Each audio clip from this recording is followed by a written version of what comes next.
morning there. You're watching QTV this morning, and I am Jenna Bosonko, and I'm here with my amazing co-host, Mr. Ade Durami. I think I should be called the not so amazing co-host, no, because everybody knows the amazing the co-host amazing, is but Ibrahim I'm Abade. just giving you the title today. The not so amazing co-host. Yeah, but good morning, Mr. Ade, and how was your weekend? And we also hope that our viewers had an amazing weekend and looking forward to the week. And it's an honor to accompany you from Mondays to Thursdays, from 9 a.m. to 10:30. Exciting for us all the time. Yeah, regarding how was my weekend, I have to be honest.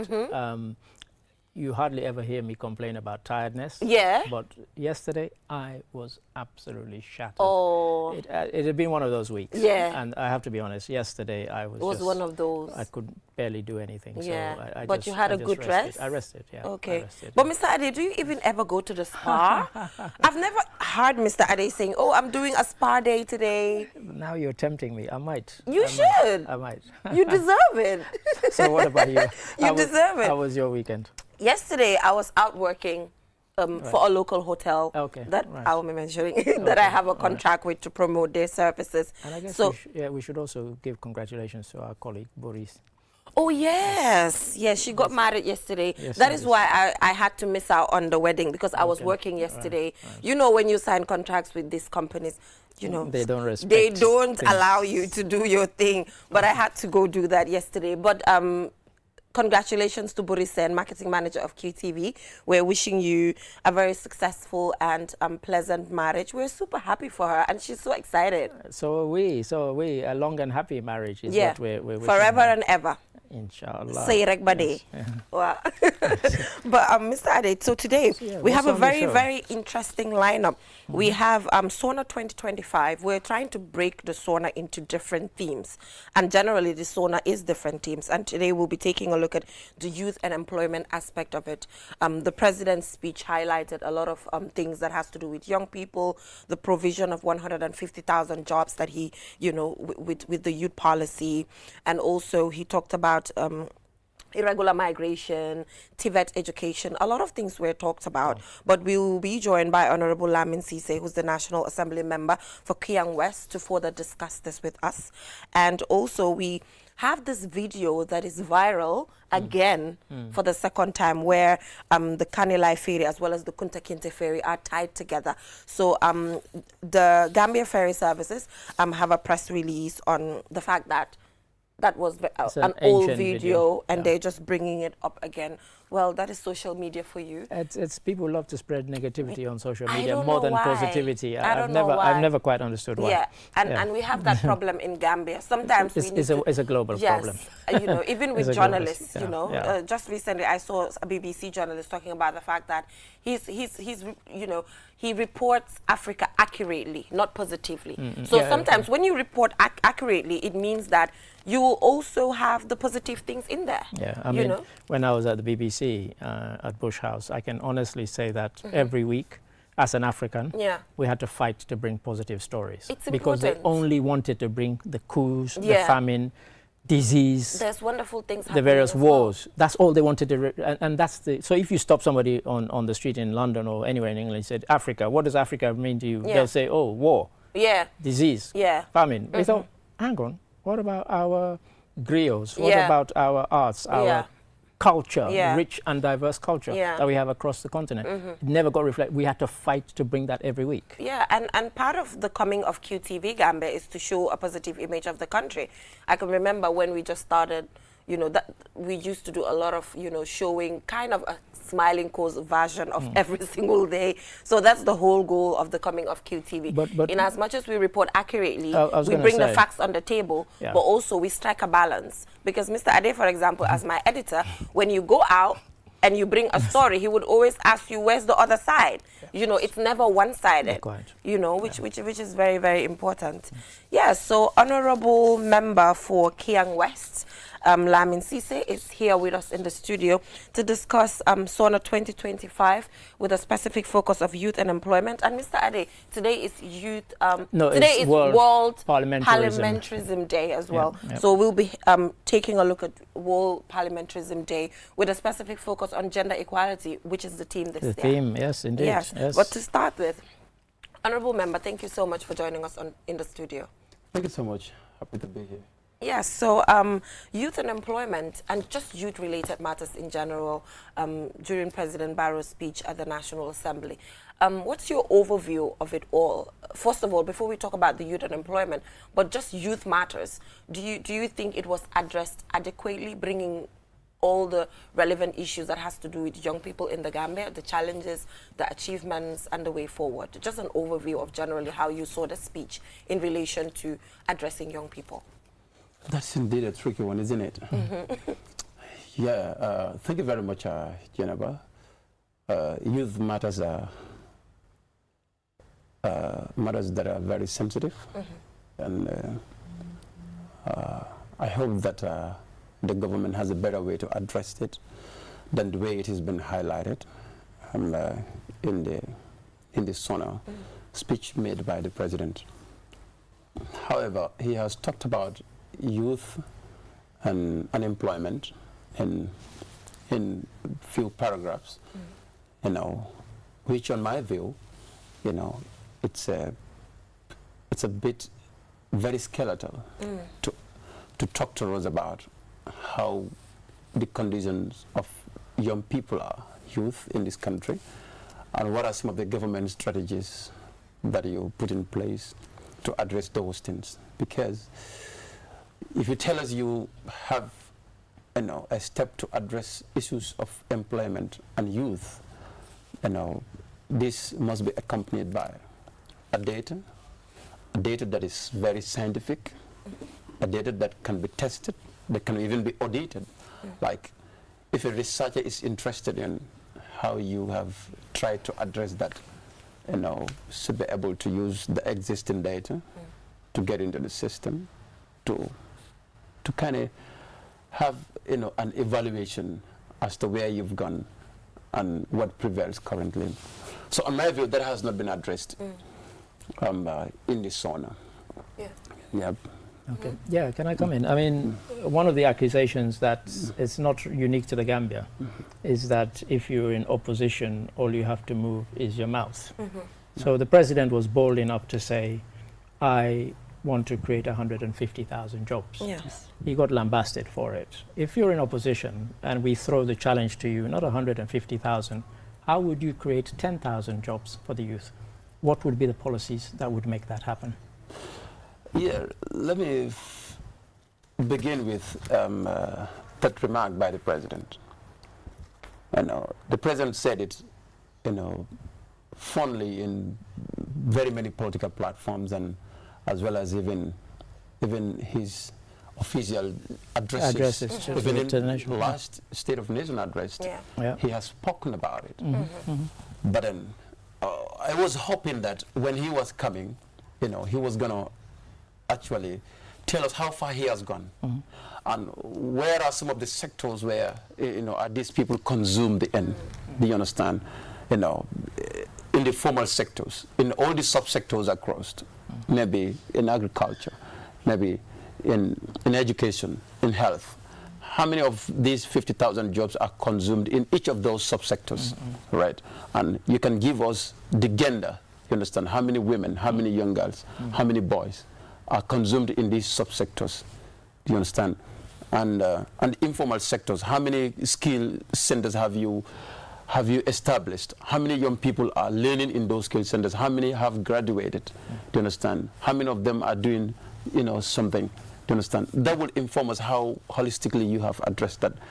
And when it comes to employment, the president should understand that you don't just say it verbally, because it must reflect on the budget. The national budget must reflect the number of employment you created through the formal sectors of the government, various subsectors. Because when every subsector is coming during their bilaterals with the parliament and even the Minister of Health, the Minister of Finance and Economic Affairs, must tell them these are the number of people we want to consume in the system. Do you understand? And this is the minimum wage for each of them. Do you understand? This is their qualification and all of that. And that has not been reflective in the budget. So when you tell us that, that is very vague. So, we think that has to be reflective on the budget, on the data, that people can go through and try to look at it, whether it is really, what prevails or not. So coming back to your question, But also, not cut you off. He's about to answer the question. Okay. Yeah, but it's a connection to what you just said before you come to Mr. Ade's question. Okay. Part of the speech, he also was specific about University of the Gambia graduates being given an opportunity to go to parastatals like Gamcel. That was specific. That was very specific. So it's a scheme currently at the University of the Gambia whereby when you finish, you have an opportunity to either go to any of this, government parastatals that exist as an internship and later be absorbed. Look, those state-owned enterprises you call parastatals, public enterprises, as the Constitution calls them public enterprises. Yes. Those public enterprises, he should be able to tell you, this is the number of people were consumed in Gamcel. And in the President's very speech, it was cited clearly that 600 staffs of Gamcel are going to be laid off. No, I just gave an example of Gamcel. It does not mean those people went to Gamcel. I'm just giving you an example of a public institution. I am coming there. Yes. I'm coming there. Yeah, I was just giving you that. Are all going to be laid off. Do you understand? How many students from university are consumed by public enterprises? And how many people are going home from Gamcel? Don't just look at things from one perspective. About 600 of young people. No, you do not know if they're young come people. On. In the 600, you don't also have the percentage of how many young people are part of the 600 who are being laid off. Do you have the percentage? I don't have that percentage. Yes, but I know 90% of the employment force of that people of those companies are young people. Are young people. Do you understand? I'm not saying the young people, 35 and below. But 45, 50 downwards. Well, it's 50 to 35. You understand? It's 15 to 35, according to law, are considered as young people. They will that is what the law says. They will tell us what they want to be young people. We know who are fit to work in a workforce and be very productive as Africans and Gambians. So that's what I'm telling you. Don't talk about that perspective. That is an opinion. You can go into Mr. Ade's question. I was going to say, you've hijacked my question. Sorry. In all those companies, you should be able to tell us how many people are consumed by Nawek. Okay. How many people were taken by Gamcel. How many people were taken by GIA? How many people were taken by civil aviation? How many people were taken by, Gampost?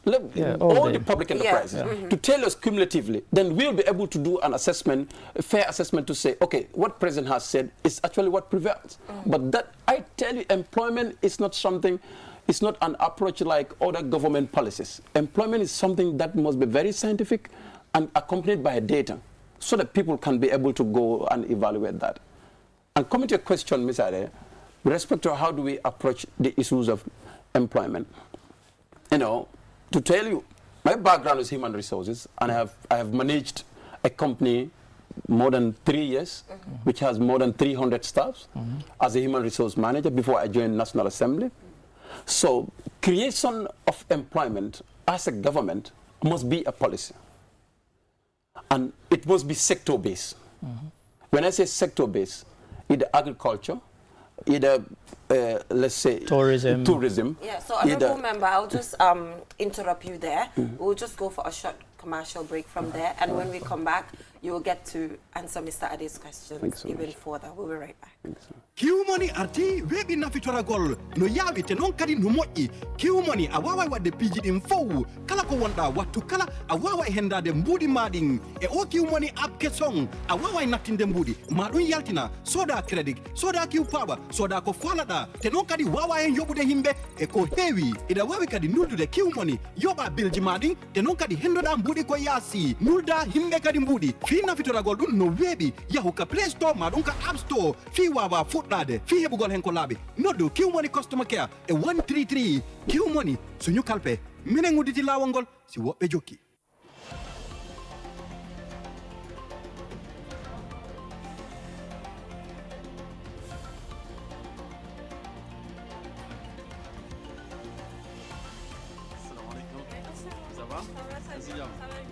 Taking a break isn't about stopping. It's about recharging for the next stage. Welcome to our oasis.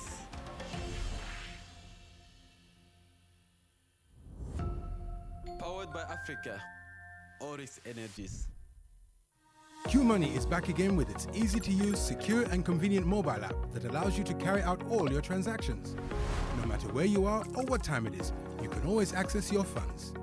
With the new Q Money app, you can cash in and out, buy credit, buy Q Power, shop, make payments, and so much more. You can also send Q Money, pay bills, receive international remittances, and transfer cash to others. Just download the app from your Play Store or App Store and get started.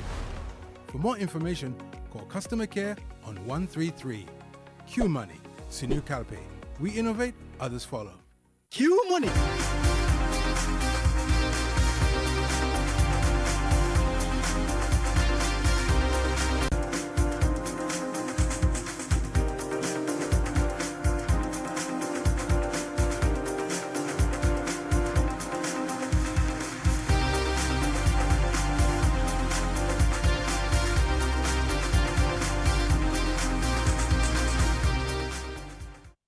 Welcome back from that short break.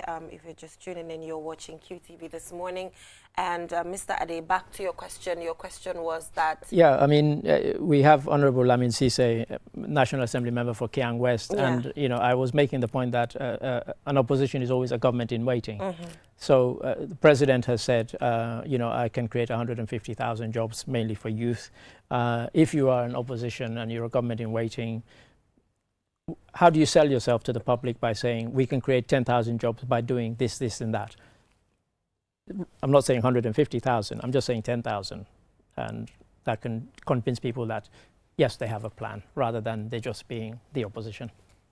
Yes, thank you very much. As I commenced, and to continue from there, employment as a government policy must be sector-based. When I say sector-based, and if you look at all the other subsectors, like tourism, agriculture, you know, youth and sports, health, you know, and all the subsectors, you know, are important, and they are very productive sectors where you can have young people to work in. And when it comes to youth and sports, it's not only merely based on sports, as our Minister of Youth and Sport is doing today. And it's about creation of TVET training centers, and TVET training centers, it's consuming people in the TVET schools is one thing, but when they graduate, what startup, you know, is also another thing. Yeah. You know, to groom them up, you know, to be, before they get to their, you know, adult age, they can be a very good entrepreneurs in those various training skills they have earned from those various skill training areas. I think that is a very important area that government tries to do every now and then. Sure. And but then when people finished from those TVET centers, like a young girl or a graduate from a tailoring school, you understand, and you go sit home, you understand, and what do? You know, do we have a startup to give them a machine? You understand? You build up from there. Do you understand? If it is metal works, welding, we have a workshop for how many youths who graduate from, let's say, GTTI. We have it for all those people, those who wants to get into animal husbandry. Do you understand? Even if you buy 50 cattle or let's say rams or other animals for them, and they start grooming those. So you're talking about things like providing startup capital. Yes, perfect. So let me give you a quick example. About 3 years ago, I went to cover a program at the Sadauda Kairaba International Conference Center, and I noticed that there were these young people there were 13 young women, and they all had businesses of various types. In fact, I bought a tie from one of them. I bought cufflinks from another. And so I asked them, I said, the scheme that gave you your startup, was it for women only? And they said, no, it was for men and women. There were 20 of us. We were given a certain amount of money. I think it was 50,000. And interestingly, all the young women put it into their businesses. The men all used it to go on the back way. I was shocked. So yes, government can give people money. They can give you startup capital, but there's no guarantee that you're going to use your startup capital to start up a business. What can government do about that? Also, to add on to what Mr. Ade said, that's just one of the many examples. For example, the Youth Empowerment Project 1, 2 is currently happening. The Youth Empowerment Project 1. I know there's a lot of... Are you talking about YEP? Yep. Let me learn. Yeah. There's mixed reactions when it comes to the Youth Empowerment Project and what it has done in the Gambia. But I have interacted as a youth show host of a lot of young people in the Gambia who have passed through that project with their grants and are currently still in existence 7 years later from when the project was initiated. It's been sustainable. And currently, the YEP 2 is happening, where they're now concentrating on tourism and creative arts. And it's actually working. There are a lot of success stories. Like what Mr. Ade said, you can take the horse to the river, but you can't force it to drink. But let me come in. What do you mean, what sustainable means to you? What does sustainable mean to you? Their businesses are still happening. They're making profits out of it. And they're getting support. And they're getting support continuously. Okay. That's what sustainability means. They are in Gambia. We know them. We deal with them. I buy from them. That's what sustainability means to you. That is sustainability. That's what it means to you. That can be You are talking about a project. Yes. And when you talk about the sustainability of a project, a sustainable project. Yes. What does that mean to you? Okay, let me put this together. Projects come and go. They're not going to stay. Okay. The sustainability of a project is measured by when the project has phased out, the impact it continues to register by individuals it has directly benefited. It's sustainability. That is perfect. Yes. Let me tell you, that year project, I have not evaluated that project. Okay. You understand? To say how far that project have gone. Yeah, but I'm telling you. No. But he said he hasn't evaluated it. I have not evaluated that. Yeah. And you have given me an example, but you've not given me data to tell me your project has sponsored 100 young people in this country. Well, the data, I used to have it because I worked on that story, but I would be grateful for you to share that with the public, all right? To say, these are the young people who are sponsored by the YEP project. And I'm not per se criticizing the YEP project, but these are general project approaches in our country. Do you understand? When the projects are ongoing, project must be monitored and evaluated. Do you understand? To tell us these are the number of young people who are sponsored. And after their businesses, this number of young people, each of them has gone into these business lines. We can get that. That was done. That's done. I covered that story. And the percentage was given. Let me tell you. I personally.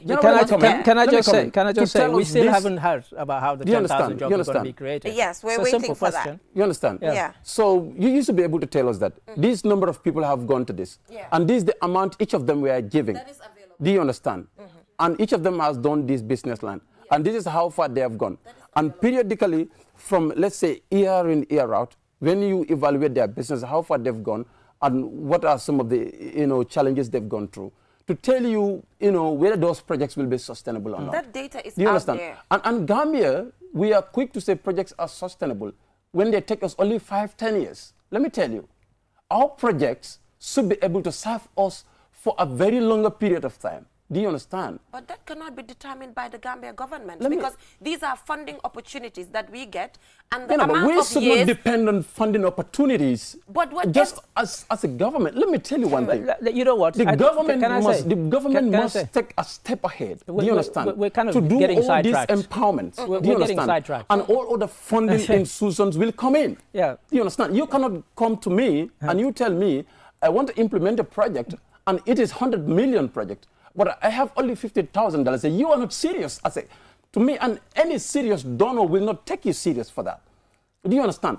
And every government in any country, that does not only prevail here. In every country that you go, we must take a bold step to put those development priorities like youth empowerment and those things as government initiatives. Let me tell you, when it comes to capital projects in our country, road infrastructure, health centers and schools, these are developments that are anchored on loans and grants, international donors.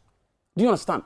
So when it comes to issues like youth empowerment and employment issue, that cannot be, You know, you cannot talk about partner issues on that. Listen. You cannot talk about partner issues on that. Can I be boring and saying I still have not heard how the 10,000 jobs I asked about? Yeah, you have not heard because he has interrupted. But that's why I said let him speak, because you know, if otherwise we don't want the honourable member to leave here and then the viewers saying, hang on, he was asked how he's going to create that. What are the policies? Because government doesn't have an endless supply of money. We don't have gold, we don't have oil. We don't have gold, we don't have oil, we don't have any natural minerals that we can just dip into the fund and say, here you are, go and fund this. So how, on a practical level, it's a simple question, create 10,000 jobs, how? Not 150,000. Even 200,000 jobs, any serious government can do, any United Democratic Party can do that. I have talked to you about youth empowerment. And this is what prevails in all other countries. We've recently come from China. And the way they train their young people, and at the end of giving them a startup capital to go and invest, is a key thing that can be given to even more than 20,000 young people. China is the world's second largest economy. We cannot compare ourselves to China. We don't due respect. Mr. Ade, with all due respect, let's have a conversation to be lively. All right. But you've done China. No. But I'm citing an example of countries that are developed and how they're moving. But we are not at the stage of China yet. Please. And when you carry on. Come on. Carry on. Okay, go ahead. That's where we want to be and be more than. Yeah. And when you benchmark and what they're doing, even a country that Gambia is developed then can do that one. I'm trying to tell you something that does not require billions of dollars to do that. That's what I'm saying. Tell us and the that how. Does not. I'm telling you how you consume young people in the youth training sectors and give them a startup capital to be able to invest something, and they become very productive. That is one thing. Where is this capital coming from? It must come from the state. It must come from the government. The state has that? The state doesn't have money. Okay, all right, carry on. But Honorable, let me tell you. The president in his speech said we spent 300 million plus as Women Enterprise Fund. Didn't you see it on the youth unemployment? Unemployment is. Have you read this SONA speech about employment? I actually read it over the weekend. Okay. That's before this program. So you see that 300 million that has been spent on Women Enterprise Fund? Where does that come from? It comes from our DLF, our national resources. So do you want to tell me that we don't have money to spend on youth and train them and give them a startup capital up to $300 million? You want to tell me that, Mr. Ade? So you're saying that anything that we want to fund... No, I'm asking you. You want to tell me we can do that? I'm about to answer your question, if you let me. Okay, come in. So are you saying that anything that we want to fund, we can and we should be able to fund it? We shouldn't prioritize? I'm not saying that. Development must be priority-based. Well, must be priority-based, and it must be periodical. Yes. Do you understand? Yes. Like, you cannot touch everywhere. You cannot be touching on infrastructure. You'll be touching on other sectors and other sectors and other sectors, all holistically. You want to achieve everything. It cannot happen overnight. Okay, so let me tell you the example what I'm telling you is to say whether we have money to fund that. I am telling you we have the money to fund that. So let me take you up on that. Yes. Do you agree with that? Because I'm 100% agreeing with you. Yeah, perfect. So now let me take it up on you. Now, you said we have the money to fund it, and you talked about sustainability in another context here. So government gives this money. How does government ensure sustainability? How does government ensure that the people who, and I gave you an example, that is a practical, that's not a made-up example, just a small one. It's not scientific, but it's one example that I saw with my own eyes. So government gives this money. How does government ensure that what happened in that instance doesn't happen in the instance that government is the one that's given the money? How can government guarantee that those people will not take it and go on the back way? How can that be guaranteed? By your government, any government? The approach is that when young people are trained on a specific skill and they tell you their business plan, they submit their business plan, what they want to do, the funder does the procurement itself. They tell you their business plan. This is what they want to do. I want to do animal husbandry. What kind of animals do you want? Or I want to do tailoring. What exactly do you want? The procurement is done by the funder itself. I can tell you that is happening. Again, but can you please allow us to converse? No, I'm just telling you it's currently happening in the Gambia. I know, but I'm just letting you know that what you're talking about is happening. The question is not about whether it's happening or not. No, you know, Mr. Ade said Any government that comes in. The question is about the sustainability. Yeah, well, I'm telling you, that approach is currently existing in the Gambia, whereby they will go and buy the ruminants, give it to the young people, young person will take it, sell it, go back to the back way, even though you procured it. We've covered so many now, of those. what other approach can you use? Because that approach has been used and done, and it did not work. So what other approach can be used to ensure that when these grants are given, the young people utilize it? And also, I have a question. Are you trying to tell me that government should not use development partners as a way of empowering I'm not answering young people? That question if you don't allow me land what I was explaining. I'm not answering that question for you because I want you to be fair with me, all right? Yeah, please. For you to allow that we converse positively for the viewers to really get what we are trying to say. Do you understand? It's a national issue. Yeah, of course. Do you understand? When I started explaining something, you would allow me to land before you come in. That's fair enough. But I was just telling you, it's happening. You interrupted me several times, and that's unfair. It's a conversation. I'm the interviewer, and it's a conversation. You cannot dictate how my questions come in. I was just letting you know it's happening. But when a question is asked, but that part he has finished. He said we should do it this way, and I was telling him it's happening in the Gambia. Jennifer, I have not, and I'm not answering that question until I'm done. Okay, go ahead. As long as you answer. Yes, perfect. Thank you so much. What I'm saying is, when it comes to sustainability of those projects and guaranteeing that those monies will not be taken by young people, do you understand, and fleeing to Bagway and other areas. I'm telling you, the procurement is done by the funder itself. Do you understand? I'm not saying that is not what prevails today, and that is not existing. Do you understand? But that is really trying to mitigate, and it helps a lot when it comes to youths taking the money and going back to Bagway. Do you understand? And those are some of the strategies that we must continue to use to ensure that the particular skill a youth is trained on, we ensure that we buy those particular materials for the youth and to be able to engage into those businesses and not just to buy those materials. We must also evaluate those youths and realize that they will be able to do this, what I'm doing for them. If I am not trained on tailoring and I want machine for myself, it's the likelihood is that I'm going to sell those materials.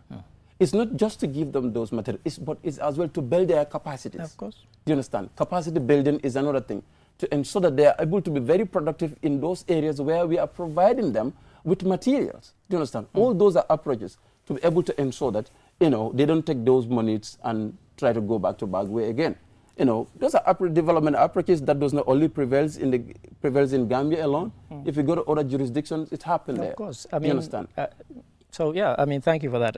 Because one of the things that I've been involved in when I was in the UK before I came here was to try and stop European countries from poaching our doctors and nurses. These are people that we have spent a lot of money training, and then they come. Somebody who's earning, I don't know how many dollars a month they're earning here, but somebody comes and says, come to the USA and you can earn $2,500 a month. In England, you can earn £1,700 a month. And there's a leakage there that we just cannot stem. So we can do all that we can. And I was actively, you can go online and you can find all the conferences I spoke about against this sort of thing happening. It's a reality. We can train people to be mechanics and so on. However much they're going to earn as a mechanic here in the Gambia, they earn 10 times more in Spain or Germany or whatever if they're qualified. That's a big problem. And if we do not address that, we can give as much money as we want to everybody. But in Gambia, this going on the back way has become such an obsession. Do you know how many people we've interviewed here who told us that the family sold the house to fund it? How do you curb that? How do you stop it? That's the reality we have to deal with. And I'm not sure I'm getting from the opposition or anybody, to be frank, about tackling that. Okay. Apart from talk. Mr. Ade, when it comes to employment is not just about consuming people in the system. It includes even the conditions of work. Oh, of course. And of course, 3 out of every 10 young people who travel through bag journey are old in the existing workforce, already there, but they decide to leave and go. Do you understand?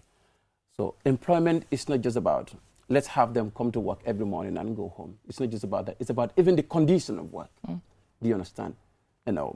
Minimum wages. How much do they go home with? You understand? You know, I think that was my first or second deliberation when I was voted in office as a member of parliament, when salaries increment was done. And you look at the 30% salaries increment, understand, on grade 1 salary scale, from 2,500, or those whose salaries are $1,500.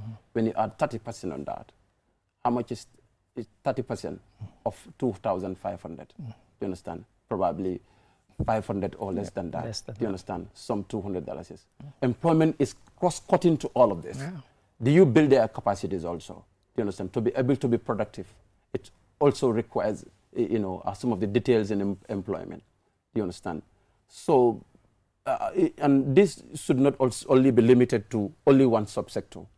In all these subsectors, agriculture, education, do you understand? Like the Minister of Higher Education is recently coming up with, to have an ECD, you know, a degree on early childhood, you know, development. Do you understand? To have a degree. And we had our first engineers. To have a degree on let's say PTC. You have a degree on highest diploma in education. You understand?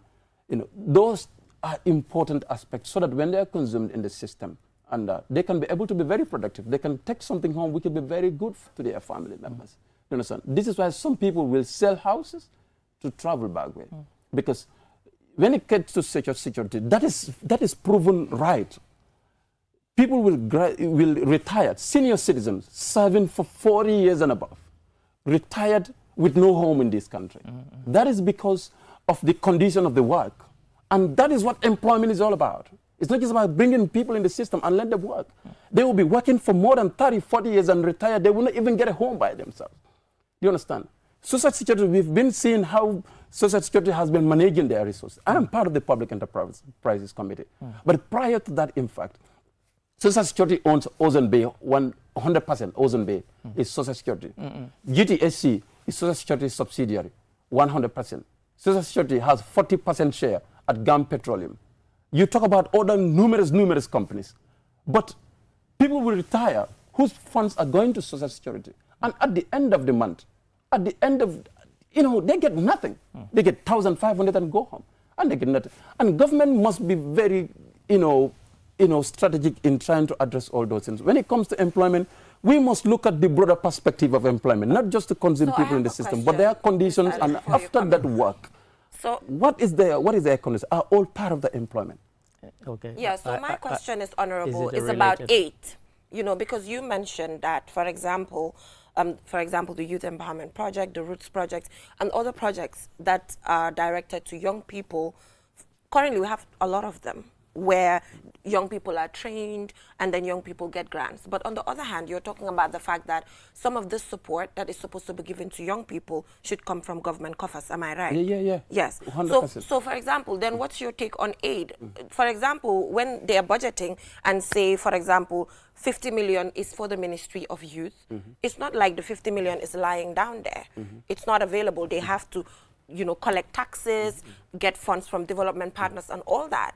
So what is your reaction to that then? Are you saying we should not accept aid that is available to the country from development partners to support young people implemented by government, even if the money is not directly coming from government coffers? I want to understand that. Okay, to start with, and as a member of parliament, I think I should first say that, to know that the budget is a projection. It's a projection. It's not funds that are sitting there in a government coffers. As a parliamentarian who allocates and appropriates budgets year in, year out, know that very well, to confirm that with you. To know that these are monies that must be raised. Do you understand? Yeah. But to tell you that it's the responsibility of the government to raise that resources. To raise that resources. That is what government responsibility is about. To raise the resources and to make the resources available at the disposal of the citizen for the sustainable and sustaining livelihood activities. Do you understand? When it comes to grants and loans, Gambia is part of the global institution. Gambia is part of the institutions which are global bodies like the UN, the WHO, the World, the World Health Organization, and numerous, global institutions that Gambia is part of, and we are paying dues to. Do you understand? Right. So, if the benefits of those globalizations, those global institutions, to be fairly shared, Gambia must have their share from those things. I must confirm that with you. Right. Sure. However, when it comes to AIDS, our country and any serious country cannot depend entirely on aid because it affects your development if they don't come. If they do not come, it affects your development. And this is what currently prevails here. Some of the funds, developments that we rely on aids are not forthcoming. And this affects our major development priorities. But what I'm saying here is government should be able to raise necessary resources and definitely plow it back to productive sectors and plow it back to our development priorities than to depend entirely. If you look at our national budget, huge chunk of our national budget are all going to recurrent expenditures, furnitures and fittings, travel expenses, salaries, you understand, maintenance are all going into that, entertainment. We must be deliberate in addressing development priorities, in addressing development for partners to see us serious and to be able to do that. You will be surprised. You will quickly get probably an audit report about the SWAIT project. The Roots project is coming, it's following up. And all these things are projects that come to aid Gambians. But the way those projects are being managed, another thing. So our development priority, just to cut it short, we are part of the global institution and we are paying dues to that. Do you understand? And we must benefit from that fairly. Do you understand? But our development priorities and needs, if they are anchored on global, aids and other, some of the aids are coming with conditions that you must fulfill before those aids will come. And fulfilling those conditions requires a lot of things that sometimes we have some, cultural challenges and all of that before those aids will come. And they affect our development. I'm not saying we should not take aids and we should not benefit from that. We are doing a lot at the global platform. So we must benefit fairly from that. But however, our major development projects, if they are anchored on aids, sometimes they are not forthcoming. And that affects our development. That affects the daily life of the people. That's what I'm saying, Jennifer. Can I come in with two very quick things? Hopefully they'll be quick. One, I think the aid thing, I think we need to bury it. Gambians send $1 billion a year to Gambia. You add up all the aid we have received in the last 10 years, it doesn't come to $10 billion. So over that time, Gambians have sent $10 billion. Okay, remittances. More than all the aid combined. It doesn't even scratch the total. So we keep saying we're propped up by aid. No, we're propped up by remittances. That's the truth of it. $1 billion a year. Gambia ranks 9th in Africa, small Gambia. Out of 54 countries in Africa, in terms of remittances, we are number 9. Okay, that's a quick one. But I just wanted to ask a general question about what we're talking about. Should government be in the position of creating jobs or creating the enabling environment for there to be jobs? Because we seem to have forgotten about the private sector as an employer, as a generator of jobs. We're throwing it all at the foot of government. Either your party, if you come into government, or the current one. What about the private sector? What is their role? Both. Creating an enabling environment and creating jobs. Directly, both applies for the government. Creating an enabling environment, that is the government, like the Minister of Trade, has an approach, has a strategy that allows, that has been created to give an enabling environment, to have attracted, the business community, the big corporations to come to the Gambia, where they will give you a land, allocate you a land, and you will be waived a tax in importing some of your, machines and equipments that are, to be used in those corporations, you understand, where you will also create employment. Is that a policy you would continue if you were in government? And of course, even more than that. And that is a great one that many countries are adopting. You understand? So, and Gambia is also doing it. You know, of recent you have seen some of the institutions who are benefiting from that, including QCell. Do you understand? It all benefits from that. The ferry service, the private ferry service at after mile to prisons. You understand? Are all benefiting from that. You understand? And government keeps monitoring it to ensure that your business line is what you have registered on, the amount of employment you wanted to create, and you create that also. And there is an amount of fund that you also paid to the government. You understand? That is also plowed back to the citizens. So all those are things that are very much important. The government must encourage that, to have the private sector to also, you know, have an enabling environment. And the tax that we put on the private sector, we must look at that tax as well. Do you understand? Some of the private sectors cry so much about tax. Do you understand? Let's look at all these taxes. But then, Honorable, you said government should use government coffers, government money to fund projects. You frown at aid. And then Gambia is a tax-based economy. The only thing they can do is to tax, apart from the remittances that you obviously talked about, is about taxing private sector organizations. They pay tax and then they plow it back. And private individuals. And private individuals. And then myself. Yes, private. So now you're talking, okay, no, let me just, you said I interrupted you. So you said I interrupted you, so me too. So the thing is, now, the tax that government is supposed to collect, you're saying is too much. Gambia does not have oil. For example, agriculture, 80% of the rice that we consume is imported. Our River Gambia, for example, we should be doing better, but the constraints are there. So now what then? Okay, let me tell you one thing.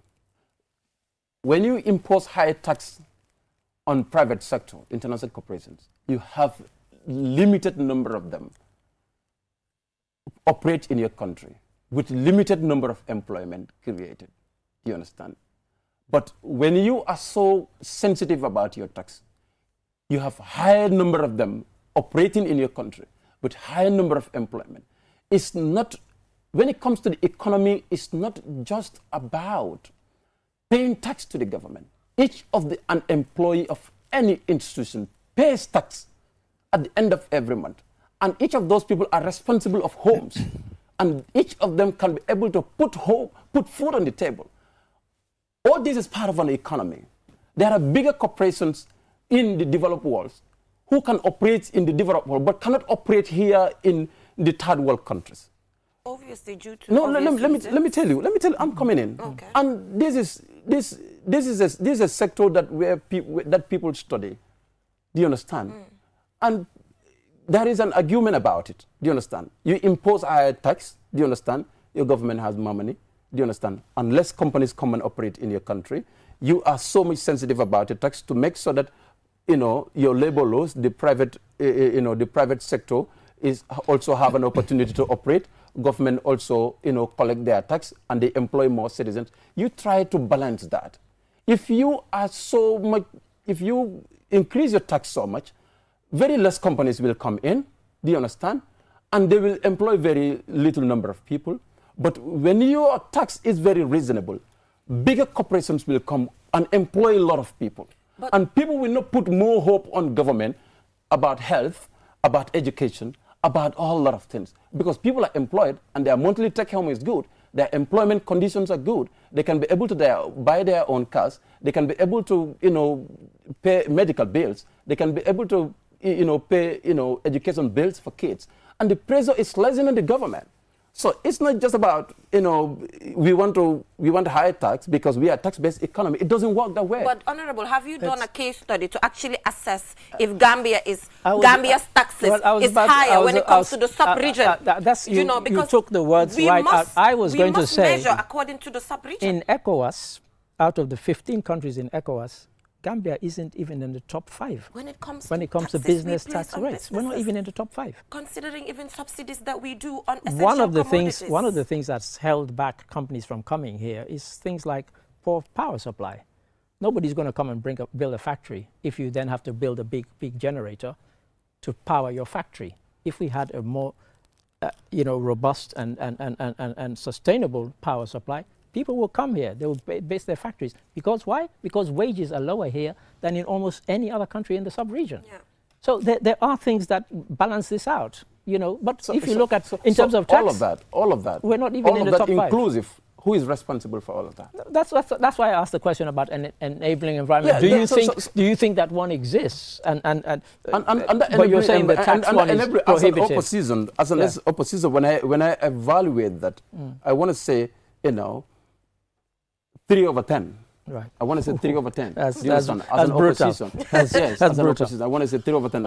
As far as the enabling environment is concerned, sure. Because when it comes to our infrastructures, that helps corporations to operate. Do you understand? When it comes to road infrastructure, when it comes to our electricity supply, as you've talked about, when it comes to water, and all other issues that are very much important as far as business operations are concerned, we are still struggling with them. And I think it's important to try to build those infrastructures, to be able to have the system balanced and for it to work. Yeah, so moving on, I think we've talked enough on the SONA. And I think and we're running out of time. But quickly, we want to engage you on World Parliamentarism Day, which is today. And this year, the specific focus is on gender equality.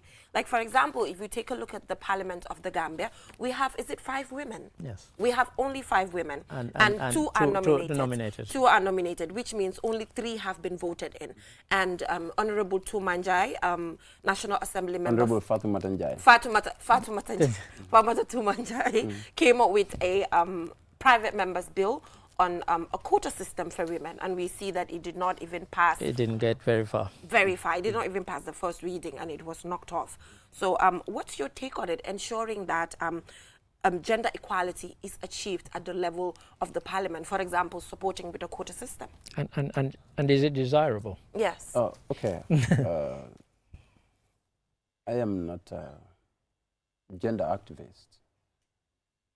But however, when it comes to human well-being, and I believe in humanity than being men, women. Quite. That's what I believe in.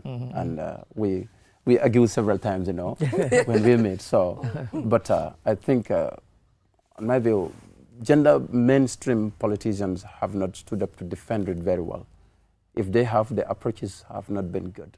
I want to believe that if that policy should come back again, understand, Madam Njai, Honorable Njai, would know a better approach to use when it comes to sensitization also. You understand? Sensitization, not just at the level of women, but even the men. Do you understand? In fact, the men should be the people to be sensitized about it very well. And at political party level, parties must be sent. For instance, I come from Kia West constituency, and this is an opposition-based. This is an opposition-based, not all opposition, but for United Democratic Party. Do you understand? So, can you imagine what would happen if a competent young woman come from Kia West and contest for United Democratic Party? It's going to go to National Assembly. Do you understand? So, political parties must be approached to make sure that they use that strategy also. Okay, you have a strong base somewhere else. Like when you talk about President Barrow's constituency in Jimara, if we want to hope that 95%, if a candidate contests in Jimara on behalf of National People's Party, is going to win. And if it happens to be a woman, they're going to win. You understand? And they must engage all the political parties to use that approach also. And the quota system also. They must look at the number and be very reasonable. Okay. If you bring up with a very large number, because the likelihood is that if women are 16 of women are coming, guaranteed 100%. Let me comment. Guaranteed 100%. And the women supposed to contest other seats as well. Do you understand? Yeah. There is likelihood that there will not be a balance. But Mr. Ade, let him not go there. Let me come in. Gender is not just about, gender is not just, when it comes to gender, it's not about only women. Gender is about men and women. Do you understand? People's recent approach towards gender does not match the concept of gender. This is about men and women. And each of us to be given your due fairly and to be given your share fairly, according to our various natural realities. This could be physical realities. This could be, there are so many vulnerabilities when it comes to women and all of that, and children. So considering putting all of that into perspectives, do you understand? We cater for women, but it should not be like we are catering for women and forgetting about the men. It has to be a balance. So for me, I have nothing against the quota system, but the number must be looked at very well. They need to look at the number and discuss with people. And I know it, I'm telling you, because I'm from a political community. Do you understand? I'm in the National Assembly, I'm also from a political party. I know arguments a typical Gambian politician, when it comes to a quota system. Do you understand? And do they discuss with the political parties as well? And how far have they discussed with these political parties? Party leaders, to in fact put it in their party strategies. Do you understand? To ensure that we have a quota system worked. It's not a simple work. Making the quota system work is not a simple work. We must know that it is not a competition between men and women. Do you understand? But this is just to ensure that we have a balance in our decision making, we have a balance in governance system, we have a balance in our legislations and all of that, to ensure that our resources that we have as a country are fairly shared among us. But then to me, quota system is not bad. I support it. I discussed with Honorable Tumanjai numerous times. Yeah. I support that agenda. But I think the advice is that they must look at the number they propose, and they must also engage political parties and discuss with the civil society. That's my But the number does not affect. We have to. The number, we have 3 minutes. So the number does not actually affect, for example, the actual number that is at the level of the parliament. And you talked about the fact that, for example, the 16 will come and then they will still compete for the seats. The reason why the 16 will come and they will still compete is because it is obvious that they are not going to win those seats. What do you mean, Jennifer? I disagree. It's obvious. I disagree. Because judging by currently what we have. But he gave the example. If you put somebody in a stronghold, if you put somebody if you put a woman in what is your party's stronghold, they will win. Why, Mr. Ade, that does not happen because generally the argument is that women are not put there. No, but that was the point he was making. So you can't. But we've been arguing about this for the past 100 years. Join political arena and contest in the stronghold of that political party, and you're gonna come in. You're gonna deliver well in the parliament. Stronghold, but understand so politics is not an easy thing. So, but then I hope that it's a healthy thing. But then when it comes to quota system, you people who are advocating for it must be very strategic and very tactful in pursuing that. It's not a competition per se, but it's a very good one. But you must not take it the way you're taking it. Otherwise, it's not going to go. But I mean, I know we have to end, but very quickly on this, because what they've done is on the International Day of Parliamentarism, they've come up with 10 strategies that they're proposing for this kind of gender equality in national parliaments, enact parliamentary laws that give parity, eliminate violence against women, look at each parliament's gender sensitivity, even in how people sit and so on. But just quickly, is it that we have created an atmosphere where women actually feel reluctant to actually even contest within their own parties? Because why is it? I mean, I meet lots of brilliant young Gambian women who could be parliamentarians, who could be National Assembly members. But when I say to them, "Oh, have you thought of?" They say, "No." You know, this kind of. I know it's a kind of patriarchal society, but is that part of what? Yeah. And shouldn't the parties have active policies? Yeah.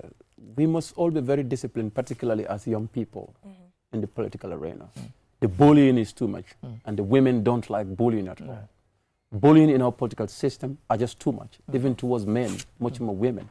You understand? The stigma attached to those certain statements, remarks that are made by young women who are into politics is disheartening, and we must make a stop to that immediately to ensure that they have the courage and the confidence to get into political arena. Today, a woman wants to contest for a political seat. Do you understand? Some people come from anywhere who doesn't know you. It's the one who is trying to explain where you come from and where your parents go to you and all of that. Women don't want to stand that. They don't want to listen to that. Do you understand? The way you dress and all of that. Of course, they must dress modest. And you could remember initially when I saw, I'm sorry to say, when I saw Marisol at initial stage, and people's remark towards him because of the hairstyle was amazing. I remember it. We remember. So we must try to look at, so the bullying is too much, and some of them are very scared of bullying. Even young people like us, you know, if you're in political arena, you must have a thick skin. But in the Gambia, it's a different one. The bullying in the political arena, women don't want to go through that. Women don't want to, and that is making some of, even those that are existing today in the system are so much scared that even if they stand and talk, at the background they will tell you the bullying is too much. It's so damaging on us, and we are women, so this is why much of them are very scared to come in, and I am strongly against political bullying, particularly towards women and young girls. Yeah, so that is some of the things that is also appreciate that. Thank you. But thank you so much, Honorable Lamin Sise, National Assembly Member for Kiang West, for staying with us here for 1 hour. It was supposed to be less, but I mean, the conversation, I'm sure your constituency members were watching and paying attention, yes, to what you had to say. But thank you so much. It's always a pleasure to interact with you. So, Mr. Ade, we'll just go for a short break. And when we come back, we'll talk about how the Gambia Ferry Service is dealing with a particular video that has been shared online that happened a while ago about the Kunta Kinte Ferry and Kanilai being tied together. And it's been viewed by thousands of people, as if it's happening now when it's not. So we'll be joined by the Gambia Ferry Service officials to clear the air when it comes to this. We'll be right back. Q money imurundana ne koteke anila ni mobile app sone yaringo alanna yata ndu ise kuol bekeno ibeda woda wati ise munafano ila kodola anin Q money la ni mobile app kuto ise kodo dundino ye kodo fintinde ise credit ko sanno ye Q power sang ye fengol sang ndu fanan ise mol jono anin ku jamalu ise Q money kino yela bilol jo ndu fanan bantala banko se kodo kiyeno ise kodo fanan kino do kotenye kurke munafanyina a download sign Play Store anin App Store ni lataka Serengo sotoje Q-Money customer care commandi 133 Q-Money suñu kalpe ntolle nga silo walang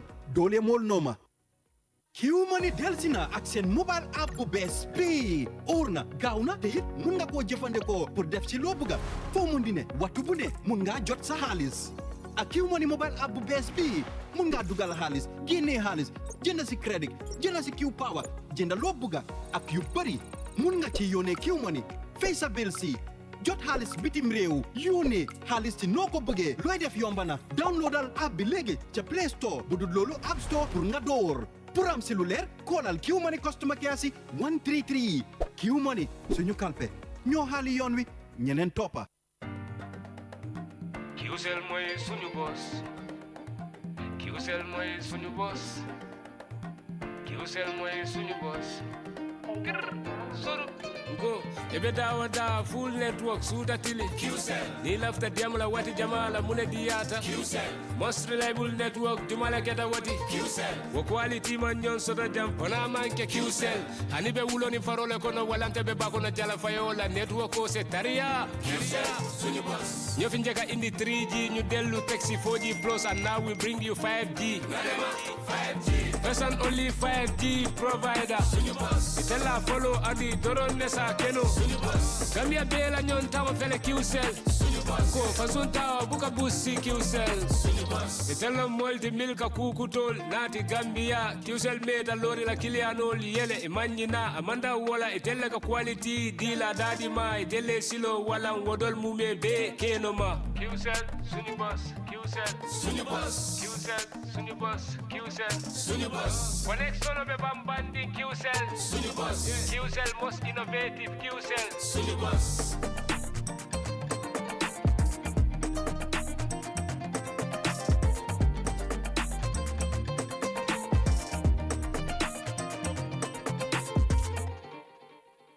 Q-Money arti webi nafitora gol no yawi te non kadi no moƴƴi Q-Money a wawa wadde piiji ɗin fow kala ko wonɗa wattu kala a wawa hendade mbuudi maɗin e o Q-Money app kesong a wawa nattinde mbuudi ma ɗum yaltina soda credit soda Q power soda ko falaɗa te non kadi wawa hen yoɓude himɓe e ko heewi ida wawi kadi nuldude Q-Money yoɓa bilji maɗin te non kadi hendoɗa mbuudi ko yaasi nulda himɓe kadi mbuudi fi nafitoragol ɗum no weeɓi yahu ka Play Store ma ɗum ka App Store fi wawa fuɗɗade fi heɓugol hen ko laaɓi noddu Q-Money customer care e 133 Q-Money suñu kalpe minen udditi laawol ngol si woɓɓe jokki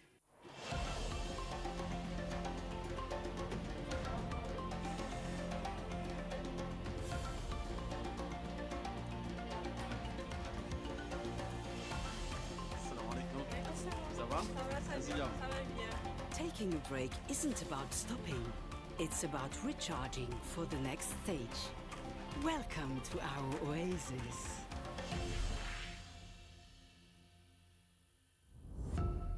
Powered by Africa, Oris Energies.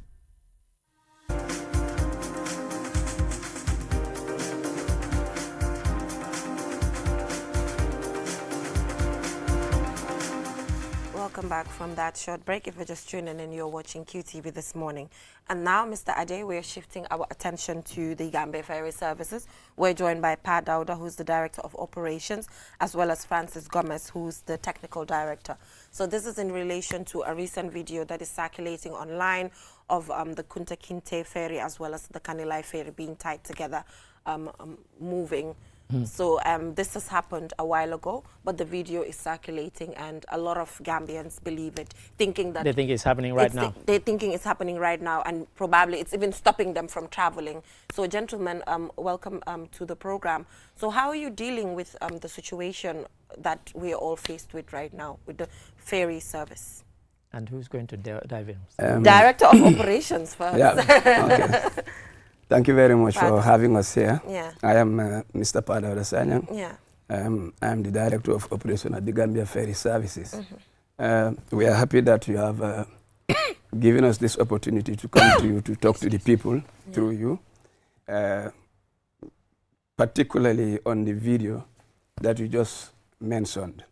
I think it is knowledge to many people that over the past we have had some problems with our operations. The ferries have been in a very bad shape, which we have recently changed.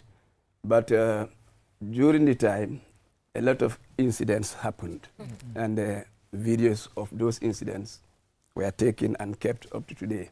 So unfortunately, some days back, we saw on social media that our ferries were tied together and moving, and claiming that it happened currently.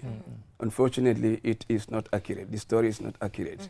This is a video that was taken a long time ago. Yeah. So, but we are trying to deal with such issues, and we have even made a press release and then also posted it on the social media to inform the people that the story that is going around should not be regarded, because it is not a current one. Yeah. Notwithstanding, we have our own problems as well. We are not coming here to hide any undesirable events that are happening at the ferries, but we want to be, honest to the people that we are serving. Yes. Yeah. So as technical director, it's important to talk about currently the state of the ferries. The video is out, the doubt is there, but now what are the state of the ferries? Are the two ferries, coming up and down? Good morning. And thank you very much. Yes, as a Director of Technical Service, I can assure you the ferries are operating. Yes, in any mechanical or machinery equipment, there are downtimes. And I wouldn't say they are always, but I can assure the public 90% of the time, all the two ferries are operational since we started in May, operating the two ferries. At any given time, 90% of it of the day, all the two ferries are operational. Yes, we have challenges that we are dealing with, especially with the environment, naturally. We know the siltations, the fishing nets, they are still recurring. Right. And they are costing us a lot. Just 2 weeks ago, we've removed a propeller and it was entangled. We lost all the bearings and the seals. And we lost almost all the oils in the systems. These are things that they are costing us and even causing the downtime. So these are the challenges that we are going on, but we can assure the public that we are there to work. And we strategize our maintenance in such a way that operations is not affected very well. Sometimes, as at nowadays we do night maintenance, whereby when the ferry operates up till it's close, we do the night maintenance. You mentioned in the press release about wanting to provide a safe and reliable service. Sure. But Mr. Gomez, you just talked about the fishing nets thing. This is a recurring problem. How do we appeal to the people who are responsible for this, because they end up losing their nets as well. Yeah. As well as it's snagging the propellers of the ferry. Yeah. So, you know, we lose, as in ferry passengers, but they lose also, and that's their livelihood. Yeah. So how do we appeal to them for this kind of thing to stop? Yeah, what we have been doing with the fishermen and the passenger boat operators, we have been engaging them, calling them to meetings involving the alcalos, the elders, the fishing community elders, the Navy, all the stakeholders. We have been engaging and sensitizing them on the practice that they do, the harmful nature of the practice they do to our ferry operations. And at some point, I think we were almost getting the results. But of recent, we have seen the emergence of the same thing again occurring. So I think what we will have to be doing is to continually sensitize them. Because that's the point. That's why exactly. Continually sensitize them so that they understand. Because maybe there are new entrants into the field who are not aware of what we sensitized the others before. So we need to be doing it constantly, and that we are doing right now as we speak. Notwithstanding, like you already put it, our environment, it is polluted with a lot of undesirable things. So the impact of which on our ferries, you just can't, you can't tell, because sometimes it can even cost millions for the repair. It may sound too large or huge an amount, but that is the reality. But also the inconvenience it causes, because anytime it happens, there is serious disruption in services, and the passengers are always in a disgruntled mood. So this gives us a lot of pressure. But notwithstanding, we are always there to refix the problem and then start operation. As we speak right now, you may be aware, but one of the ferries is down. That is the Kunta Kinte, suffering from similar problem. Like he said, 2 weeks ago or a week ago, the car power ship, I don't know. The car power ship, The car power ship, you know, it has now moved. Yes, of course. So it left some of its mooring lines there, and that is what entangled with the propeller of the ferry the last time it happened. Some of these things, the captains, they cannot detect them because they are kind of like buried into the water body. Ordinary eye, you cannot detect them. So the ferry passes over them, and then there is entanglement. This is a serious problem that we are facing. So for the one that's currently being sort of fixed because of this, can you give the public a sort of timeline? Yeah, the technical director can tell. As to when it might be fixed? Obviously, by the close of the day, let's say by 4 o'clock, Kunta Kinte should be back to service. Yes, so we just want this in the local language as well. Just quickly. Suggest, just quickly. Let me just add up to this. I think we need also to inform the people that most likely they will see what had happened or circulated in the video. Simply because if there's a situation, a ferry needs to be towed. So obviously, one of the ferry has to help to bring it out. So it does not necessarily mean that it is part of the operation. I mean, even ordinarily on the road, you tow vehicles. So in the sea, in the sea, we also tow vessels. So saying that we are not going to see those pictures, we will not be honest to ourselves. But people should understand, yes, if one is disabled, one has to rescue it and it will be taken care of. So this, I can show as public. Like it's a normal thing. Yes, exactly. It can happen.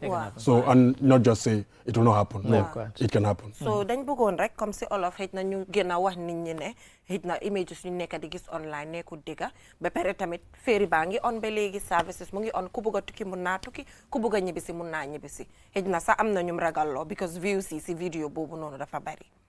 Dëgg la madame Sonko comme ni nga ko waxee. waaw. Video bi du video yi tey video bu yàgg la ok waaye Francis wax na ko even su fekkee ne sa video yi tey la su nécessaire beneen ferry bi su amee problème usually si port bi lañ daan dem ñu aba ñu toog pour def service boobu noonu mu too ko indi waaye léegi am nañ suñ second ferry balaa ñu dem di ñaan keneen ñu jël suñ own ferry ñu def liggéey boobu loolu moo dee waral nga gis ferry yi ñu takkante beneen bi moo am problème bi beneen bi di ko dimbale waaye su loolu passé dañ bëgg a wax public bi ne ferry services léegi dafa improve trop dégga suñ challenge si jeexuñ ñu ngi leen di takkul one after the other waaye nag lu nit ñi gisal seen boppa xanaa loolu is evidence enough pour wone ne ferry service dafa jël a turn for the positive because ñun 9 o'clock lañ daan wàcca léegi ñu ngi daw ba 12 7 trips lañ dee def on average a day léegi ñu ngi def ba 17 trips a day so da ngaa gis ne loolu yëpp ay positives lañ yoo xam ne yokku nañ si suñ service bi ok problème yi nii nag ñun du ñëw fii pour garantie ne du am machine la danga koo defar nga jógee sa kër dem balaa nga àgga nga am issues the same for the ferries dafa am waaye lu ñoo mën a garantie nit ñi mooy saa su amee rek ñun du ñoo rest ñu ngey jóg di tackle problème bi pour mun a make sure ne restore nañ service bi so people can still count on us and come ñu ñëw ferry sang fa pour ñoom ñu mën a dem waaye Mr Gomez yow tam yaa ngi wax about nappakat yi na mën ngaa wax nappakat yi rek tamit because ñoom nga ne ñu ngi challenge mu ngi am society ñoom ak seen fishing net si tamit nappakat yi yes ñoom ñoo am di highest risk waaye emut ci nappakat yi rek yi dikka ci coastal line bi ci seen boppa bokk nañ ci tilimal géej bi léegi nekkul ne mbaal la ñoo téye tapoline bi nga xam ne xëy na nit moo ko sànni feneen ndox bi indaale ko te dëgg emut ci ferry bi rek de ocean going vessel system are also affected so dañu war a bàyyi xel trop balaa ñu am negative effect on our maritime industry waaw ci ñoo sànni ci biir géej gi especially polythene yi buum yi exactly ay mbuus waaw dafa tilimal géej bi trop te gaal ou anything else yoo xam ne daal machine la propeller la suy romba su jànkuwante ak moom rek daf ko yóbbaale nu moo dem ba di yàgga ci la moo am effect waaw nekku ne su ko amee tey rek dina yaaw waaye long time effect la day af so loolu la ñoo ñaax képp koo xam ne daal ñaa ngee jëfandikoo ci géej bi nañ bàyyi di tilimal o di sànni suñ tilim ci biir géej bi mbuus buum ay kii yooyu noonu nañ try daal ñu bel nekko ne mënut am waaye dañ war a try ñu bàyyi dimbali ñu wàññi ko waaw wàññi ko daal ñu wàññi ko loolu moo gën a am solo waaw jërëjëf seen ñëw bi kontaan nañ si torop ne ñëw ngeen ba pare educate ngeen public bi tamit pour nit ñi xam lan mooy reality bi ba pare tamit appreciate nañ your honesty as well you know to come out to say that issues will happen maybe this is not the last time that they will see you know one of the ferries towing the other one because you know breakdowns do happen and we need to you know accept that so wish you good luck. It's a crazy task, right? But you guys, like you said, we've seen the improvements from 7 to 12, and also you now have the app where you can at your comfort kind of check where the ferry is, and also payment systems online. Just keep pushing. Just keep pushing. Yeah. So Mr. Adi, that is all we have time for. Oh, what a shame. And viewers, we apologize for not having had time to do the African quote today, but another time. Another time. So Mr. Adi, you're going to go get coffee? Yes, of course. Of course. Okay. Thank you so much for joining us on the program. Have a nice day. That is all we have time for. We will see you tomorrow. Bye for now.